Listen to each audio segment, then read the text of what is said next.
तलाठी भरतीमध्ये विचारले गेलेले प्रश्न आपण बघत आहोत मित्रांनो। पुढील लेखिकेच्या कोणत्या पुस्तकाला साहित्य अकादमीचा पुरस्कार मिळालेला आहे?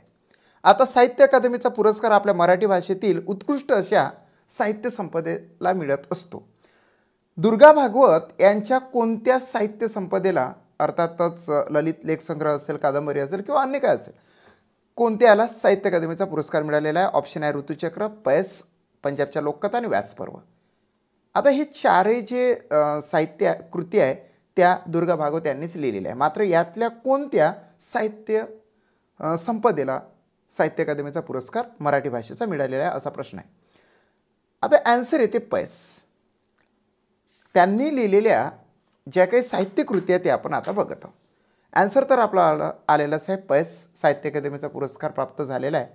आणि तो कोणत्या वर्षी झाला तर ते वर्ष आहे मित्रांनो या ठिकाणी बघा, पयस दुर्गा भागवत 1971ला, म्हणजेच 1971 1971ला हा पुरस्कार त्यांना प्राप्त झालेला आहे। ऋतुचक्र ही सुद्धा एक साहित्य कृती आहे। निसर्ग, ऋतूचे बदल, जीवनचक्र यावर आधारित ललित व निसर्गविषयक लेखसंग्रह त्यांनी यामध्ये लिहिलेले आहे।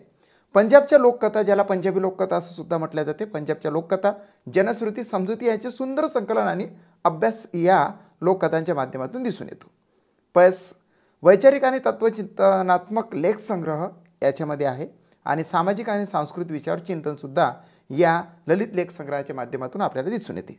व्यासपर्व हा एक ग्रंथ आहे। महाभारत या ग्रंथाचे, महान ग्रंथाचे समकालीन चिकित्सक आणि सामाजिक विश्लेषण या ग्रंथाच्या माध्यमातून दिसून येते।